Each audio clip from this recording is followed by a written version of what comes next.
कल्कि पुराण के साथ साथ अग्नि पुराण, ब्रह्मांड पुराण, भविष्योत्तर पुराण और महाभारत ग्रंथ में भी कल्कि अवतार का वर्णन मिलता है। खासकर कल्कि पुराण और अग्नि पुराण में यह भविष्यवाणी की गई है कल्कि अवतार के कलयुग के अंतिम चरण में अवतार लेने की बात है। अभी कलयुग का प्रथम चरण ही चल रहा है, लेकिन अभी से ही कल्कि अवतार के नाम पर पूजा पाठ और कर्मकांड शुरू हो चुके हैं।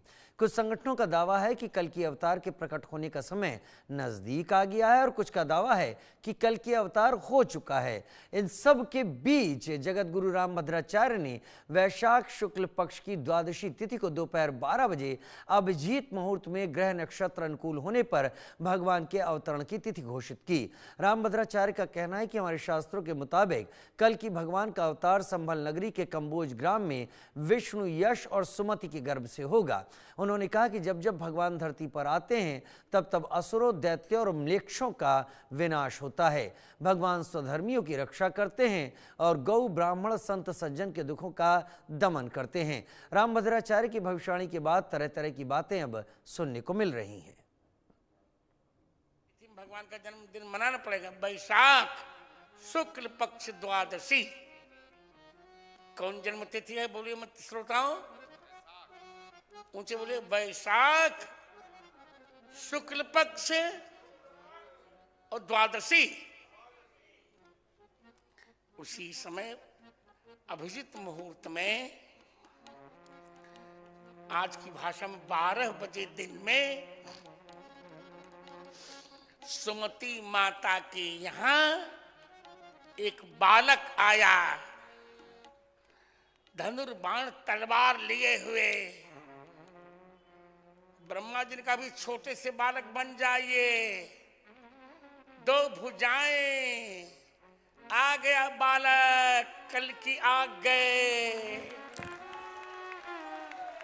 कल्कि भगवान की जय, कल्कि भगवान की जय हो।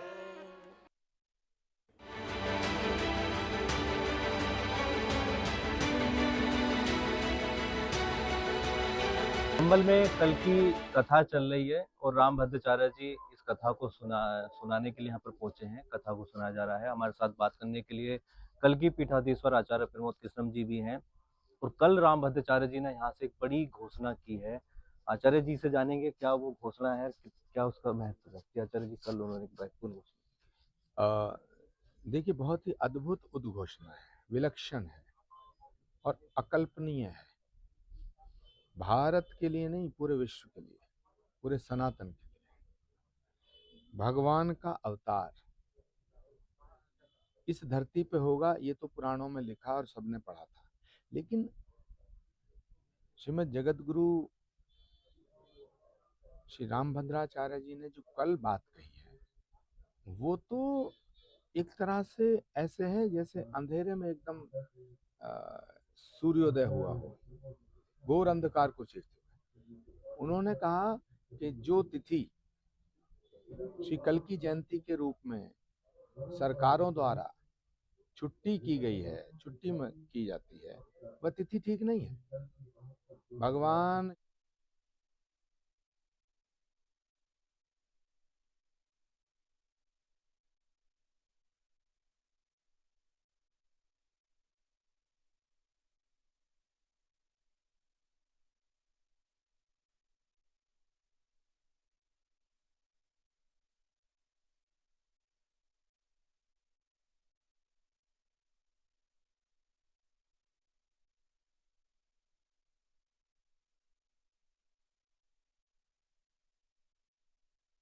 पुराणों में है, ये उन्होंने बताया। और उन्होंने कहा कि ये गांव का उल्लेख है। और किस परिप्रेक्ष्य में उल्लेख है कि भगवान कल्कि जिस सुमति नाम की महिला के गर्भ से जन्म लेंगे, अवतार लेंगे, तो माता सुमति का मायका है ये गांव। ये गांव, जिस गांव में भारत के प्रधानमंत्री जी ने श्री कल्कि धाम का शिलान्यास किया, तो ये जो गांव है इसका नाम कंबोज, वो पुराणों में लिखा हुआ है। तो उनका कहना है कि बीच में जो ये मुगलिया सल्तनत आई, इन्होंने कंबोज को कंबो कर दिया। यही वो गांव है जहां भगवान कल्कि नारायण की माता सुमति माता का जो मायका है। तो ये दो बहुत बड़ी उद्घोषणा है। एक तो श्री कल्की अवतार की तिथि, तो हमने ये फैसला लिया है कि श्री कल्की जयंती, भगवान श्री कल्की के अवतार की अवतरण तिथि का जो उत्सव है वो हम अब वैशाख मास में शुक्ल पक्ष की द्वादशी को मनाया करेंगे। हम उत्तर प्रदेश की सरकार से, उत्तर प्रदेश के माननीय मुख्यमंत्री जी से भी आग्रह करेंगे, क्योंकि श्री जगत आचार्य प्रमोद कृष्णम जिन्होंने कल्की धाम बनवाने का निर्णय भी किया था, प्रधानमंत्री वहां पहुंचे तो उनको आप सुन रहे थे। दो खास मेहमान मेरे साथ जुड़ गए हैं, कल्की राम महाराज अध्यक्ष रामादल मेरे साथ जुड़ गए हैं और सीताराम दास जी महाराज अयोध्या से मेरे साथ जुड़ गए। बहुत स्वागत है आप दोनों का समय निकालने के लिए, हमारे साथ जुड़ने के लिए। सबसे पहले कल्की राम महाराज जी, मैं आपका रुख करूंगा, रामादल के अध्यक्ष हैं आप। आपका नाम भी भगवान कल्की के नाम से ही है। भगवान कल्की का अवतार और उस अवतार की महिमा, इस पर आज वर्तमान समय में बहुत ज्यादा बातें होने लगी हैं।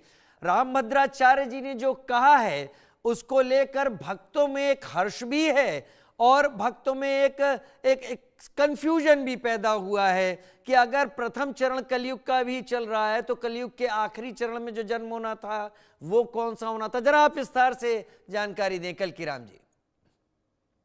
देखिए, कलयुग का प्रथम चरण ही अंतिम चरण है। जब महाराजा परीक्षित को श्राप मिला कि 7 दिन के बाद यही सर्प तक्षक नाग के डटने से आपकी मृत्यु हो जाएगी, तो महाराजा परीक्षित ने एक विशाल काय यज्ञ कराया। तो वह यज्ञ अपनी मृत्यु के लिए नहीं कराया था, उस मृत्यु से बचने के लिए कराया था। ये कथा लंबी है, 7 दिन तक यज्ञ चला। 7वें दिन यज्ञ की समाप्ति हुई, नैमिषारण्य यज्ञ हुआ, जहां ब्रह्मांड के समस्त संत महंत ऋषि मुनि और स्वयं उस यज्ञ अनुष्ठान के यज्ञाचार्य व्यास जी महाराज जी तो भगवान विष्णु का अंशावतार कहे गए हैं। 7वें दिन महादेव प्रकट हुए और महादेव जी ने कहा कि राजन, किस निमित्त आपने आह्वान किया? तो महाराजा परीक्षित ने कहा कि प्रभु आप तो जानते ही हैं। इतना ही कह पाए भोलेनाथ ने कहा कि राजन, जो व्यक्ति जिसका जन्म होता है उसकी मृत्यु भी निश्चित है। तो कहा लेकिन इस ऋषि पुत्र के अगर श्राप से आपको मुक्त कर दिया गया तो आज के बाद पृथ्वी पर ब्राह्मणों का मान घट जाएगा, जिसके रक्षक स्वयं जगतपति भगवान विष्णु हैं।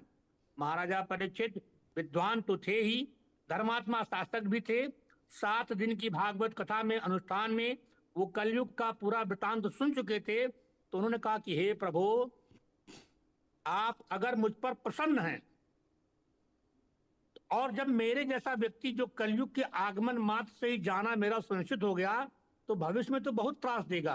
तो हे महादेव, अगर आप देना ही चाहते हैं तो मुझे यह वरदान दीजिए कि कलयुग का प्रथम चरण ही अंतिम चरण हो। उमापति महादेव ने कहा तथास्तु। कलयुग वहां चित्कार करता हुआ प्रकट हुआ, कहा सतयुग ने अपनी पूरी आयु का उपभोग किया, त्रेता ने अपनी पूरी आयु का उपभोग किया, द्वापर ने भी किया, तो प्रभु मेरे साथ ऐसा क्यों? महादेव ने कहा कि तुमने छल किया है, तुमने रहने के लिए एक अतिरिक्त स्थान मांगा था तो इन्होंने आपको स्वर्ण में स्थान दिया, तो तुमने छल किया, इसलिए तुमको ये दंड भुगतना पड़ेगा। तो कहा प्रभु, ये तो अभी मेरा पहला चरण आरंभ ही नहीं हुआ है। महादेव ने कहा अपने प्रथम चरण में ही सारे चरण ले आओ।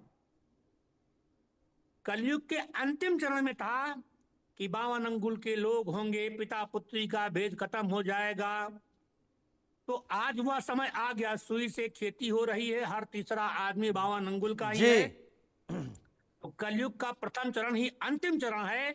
और जैसे आपने कहा कि इसकी चर्चा तेज हो गई है। जब किसी सत्ता का आगमन होता है तो उसका माहौल पहले ही बन जाता है।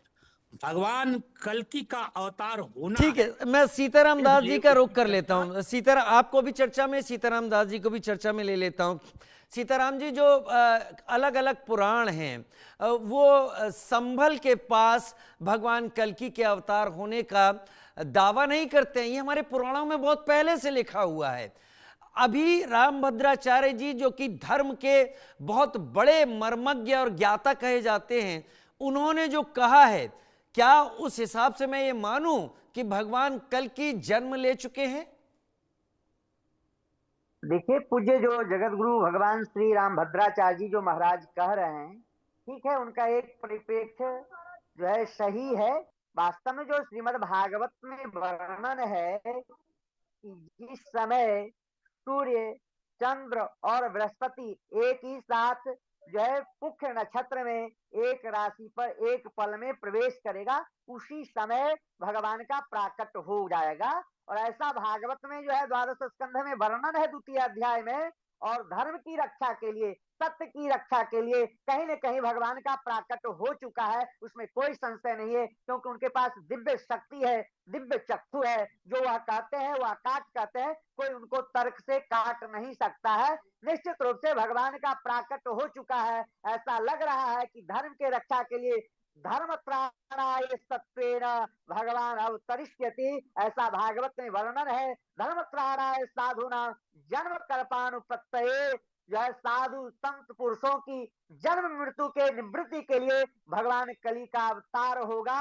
वह संभल ग्राम, जो है संभल ग्राम मुख्य से ब्राह्मण से महात्मनः भवने विष्णु यश्व कलकृ प्रादुर्भविष्यति। तो ऐसा निश्चित रूप से लग रहा है कि भगवान का प्राकट हो गया है, और आगे आने वाले दिनों में जितने भी विधर्मी हैं उन सभी को समाप्त करके, जैसा पूज्य अभी कल्की जी महाराज कह रहे थे कि कलयुग का प्रथम चरण ही अंतिम चरण है, अंतिम चरण ही प्रथम चरण है। तो निश्चित रूप से यह जो है शास्त्रों में वर्णन है, उन्होंने शास्त्रों का ही अवलोकन करने के बाद ऐसा कहा। शास्त्रों का अवलोकन करने के बाद ही उन्होंने ऐसा कहा है। लेकिन जो मान्यताएं अब तक मानी जाती रही हैं और जो आज वो कह रहे हैं, ये विवाद का कोई रुख तो नहीं लेगा ना? मेरे ख्याल से लेना भी नहीं चाहिए। लेकिन जब रामभद्राचार्य समय बता रहे हैं, अभिजीत मुहूर्त बता रहे हैं, कल्कीराम महाराज जी, क्या वो सारी चीजें जो हमारे शास्त्रों में लिखी हैं वो सब मिल रही हैं रामभद्राचार्य जी के वर्णन से? देखिए, आप पूज्यपाद श्री राम भद्राचार्य जी को हल्के में न लीजिए।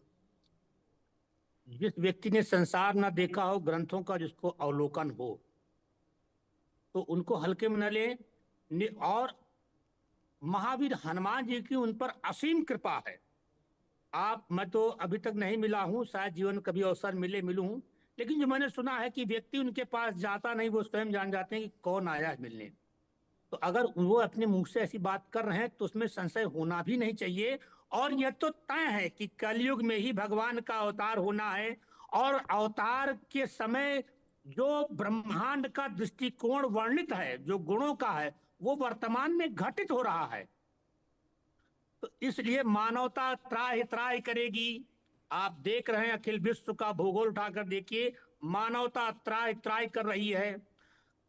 स्त्री पुरुष में का भेद मिट जाएगा, विवाह एक समझौता होगा। जो हमारे धर्म ग्रंथों में गुण दिया गया है वो आज परिलक्षित है, और समाज उससे आगे जा चुका है। तो निश्चित रूप से भगवान कल्की के अवतार का जो समय बताया गया है गुणों के आधार पर, वो तो चल ही रहा है। हम उससे बहुत आगे निकल चुके हैं। वाकई अब इंतजार है भगवान कल्की के अवतार का, इंतजार है उनके भक्तों का, इंतजार है ऐसे मनीषियों का जो इस बारे में स्पष्टता के साथ बात रखें। सनातन और सनातन से जुड़े इन अवतारों की महिमा अनंत है और अपार है। बहुत धन्यवाद, आप दोनों मेरे साथ जुड़े, चर्चा में हमारे साथ शामिल हुए। एक छोटा सा ब्रेक, जल्द हाजिर होते हैं।